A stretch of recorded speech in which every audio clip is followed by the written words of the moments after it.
ബിസ്മില്ലാഹിർ അൽഹംദുലില്ലാഹ് അല്ലാഹുമ്മ സ്വല്ലി വസല്ലിം അലാ നബിയിനാ മുഹമ്മദ്. ഇമാം ഇബ്നു ഹജർ അൽ-അസ്ഖലാനി റഹിമഹുല്ലാഹുവിന്റെ ബുലൂഗുൽ മറാമിന്റെ അവസാന ഭാഗത്തുള്ള കിതാബുൽ ജാമിഇലെ ബാബു തർഹീബി മിനൽ മസാവിഇൽ അഖ്ലാഖ്, മോശപ്പെട്ട സ്വഭാവത്തിൽ നിന്ന് വിട്ടുനിൽക്കേണ്ടതിൻ്റെ ഭാഗമായിട്ടുള്ള അത്തരം ഹദീസുകൾ സൂചിപ്പിക്കുന്ന അധ്യായമാണ്. അടുത്തതായി ഇതിൽ ഇബ്നു ഉമർ റളിയല്ലാഹു അൻഹുമാ ഉദ്ധരിക്കുന്ന ഒരു ഹദീസ്, ഖാല റസൂലുള്ളാഹി സ്വല്ലല്ലാഹു അലൈഹി വസല്ലം അൽ-ളുൽമു ളുലുമാതി യൗമുൽ ഖിയാമ, അക്രമം എന്നുള്ളത് നാളെ അന്ത്യനാളിൽ അത് അന്ധകാരങ്ങളായിരിക്കുമെന്നാണ്.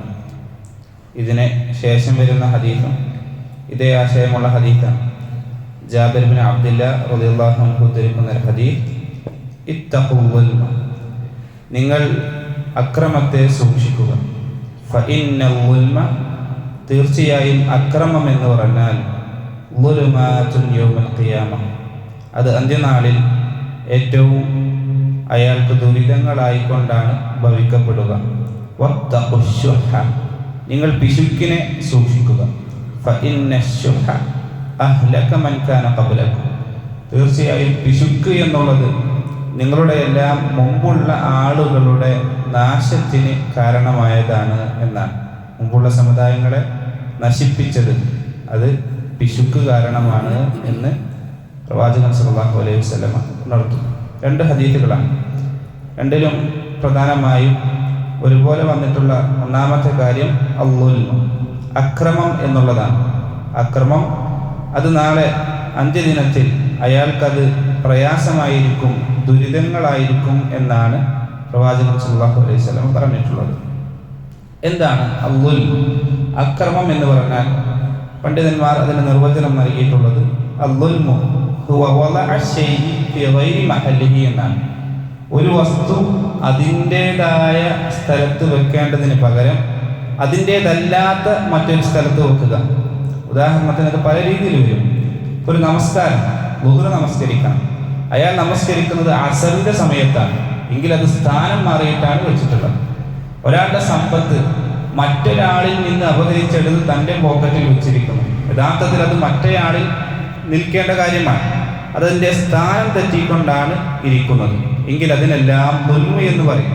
പല അർത്ഥത്തിൽ ളുൽമ കാണാൻ സാധിക്കും. ഈ ളുൽമിനെ അതിഗൗരവമായിക്കൊണ്ടാണ് പ്രവാചകൻ സല്ലല്ലാഹു അലൈഹി വസല്ലം പറഞ്ഞിട്ടുള്ളത്. ഒരു ഹദീസിൽ കാണാം, അല്ലാഹു സുബ്ഹാനഹു വ തആല പറഞ്ഞു എന്നാണ്. അല്ലാഹു സുബ്ഹാനഹു വ തആല പറഞ്ഞു എന്ന് പറയുന്നതായി കൊണ്ടുള്ളൊരു ഹദീസ്, യാ ഇബാദി, എൻ്റെ അടിമകളെ, ഇന്നി ഹറംതു ളുൽമ, ഞാൻ നിങ്ങൾക്ക് അക്രമം അത് ഹറാമാക്കിയിരിക്കുന്നു. അലാ നഫ്സി, എൻ്റെ മേൽ അത് ഹറാമാക്കിയിരിക്കുന്നു. വജഅൽതഹു ബൈനക്കും, അത് ഞാൻ നിങ്ങൾക്കിടയിലും അത് ഹറാമാക്കിയിരിക്കുന്നു. ഫലാ തവാലമു, നിങ്ങൾ അക്രമം പരസ്പരം ചെയ്യരുത് എന്ന് പ്രവാചകൻ സല്ലല്ലാഹു അലൈഹി വസല്ലം അള്ളാഹു പറയുന്നു എന്ന് പറഞ്ഞതുകൊണ്ടുള്ള ഹദീസ് നമുക്ക് കാണാൻ സാധിക്കും. പ്രധാനമായിട്ടും അക്രമം അത് മൂന്ന് തരത്തിലുണ്ടാവും. ഒന്നാമത്തേത് അള്ളാഹുവിനോടുള്ള അക്രമം, ഏറ്റവും ഉന്നതമായ അക്രമമാണ്. അത് അല്ലാഹു സുബ്ഹാനഹു വ തആലയോട് കാണിക്കുന്ന അക്രമം. അശ്ശിർക്ക്, അള്ളാഹുവിൽ പങ്കു ചേർക്കുക എന്നുള്ളതാണ്. അതാണ് ഏറ്റവും വലിയ അക്രമം. രണ്ടാമത്തേത് ളുൽമുൽ അബ്ദി നഫ്സിഹി, തൻ്റെ ശരീരത്തോട് അയാൾക്ക് അവകാശപ്പെട്ട ചില കാര്യങ്ങൾ. ഒരാൾക്ക് ഉറങ്ങുക എന്നുള്ളത് എന്താണ്? അത് അയാൾക്ക് അവകാശപ്പെട്ടതാണ്. അതെവിടെ ഉറങ്ങാം?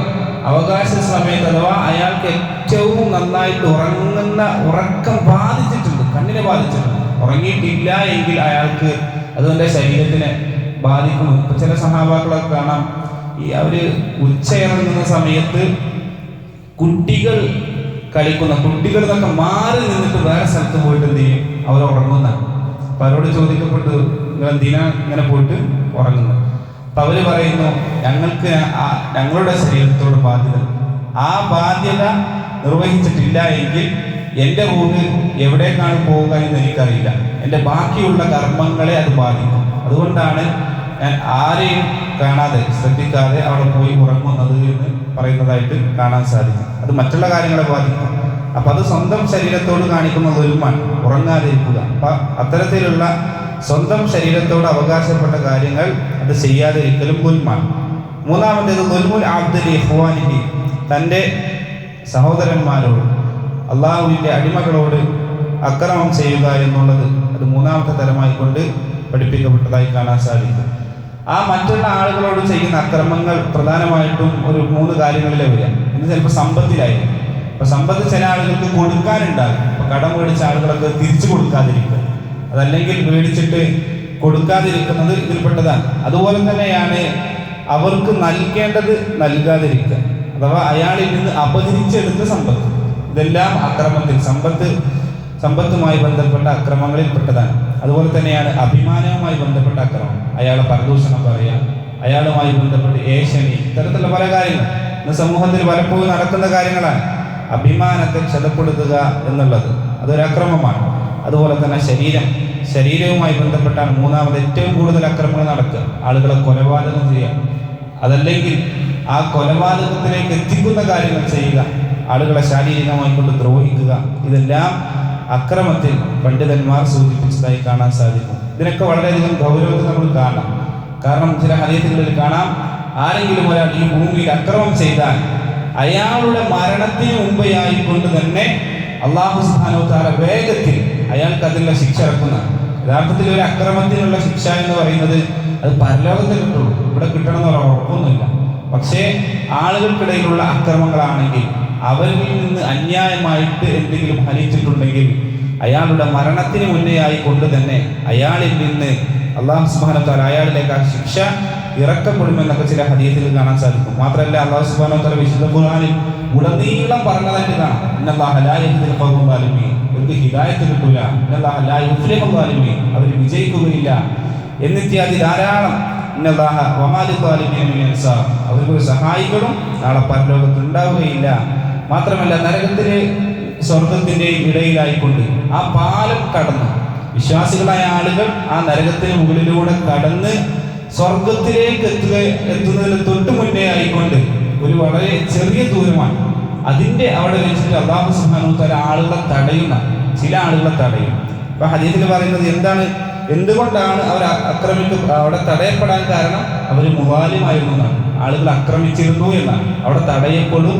ആ ആക്രമിച്ച ആളുകൾ എന്തൊക്കെയാണ് അവർക്ക് തിരിച്ചു കിട്ടുന്നത് ഒക്കെ കൊടുത്തിട്ട് എന്ത് ചെയ്യുള്ളൂ, അവിടെ വെച്ച് പരസ്പരം എല്ലാം അത് പറഞ്ഞ് തീർപ്പാക്കി ചെയ്യേണ്ടത് ചെയ്തിട്ടാണെങ്കിൽ അതിനുശേഷം മാത്രമേ സ്വർഗത്തിലേക്ക് പ്രവേശിക്കപ്പെടുകയുള്ളൂ എന്നെല്ലാം ഹദീസിലൂടെ പറയുന്നതായിട്ട് കാണാൻ സാധിക്കും. അതുകൊണ്ട് അതിനേക്കാൾ ഏറ്റവും കൂടുതൽ സൂക്ഷിക്കേണ്ടതാണ് പ്രവാചകൻ സല്ലല്ലാഹു അലൈഹി വസല്ലം പറഞ്ഞു, ഇത്തഖുദ് ദഅവത്തുൽ മദ്ലൂം, ആക്രമിക്കപ്പെട്ടവന്റെ പ്രാർത്ഥന. അയാളുടെയും അള്ളാഹുവിൻ്റെയും ഇടയിൽ ഒരു മറയുണ്ടാവുകയില്ല എന്നാണ്.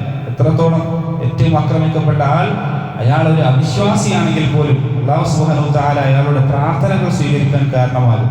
അതുകൊണ്ട് നമ്മളിൽ നിന്ന് മറ്റൊരാൾക്ക് അക്രമം ഉണ്ടാകുന്ന എന്ത് സന്ദർഭമാണെങ്കിലും അതെല്ലാം നമ്മൾ സൂക്ഷിക്കണം.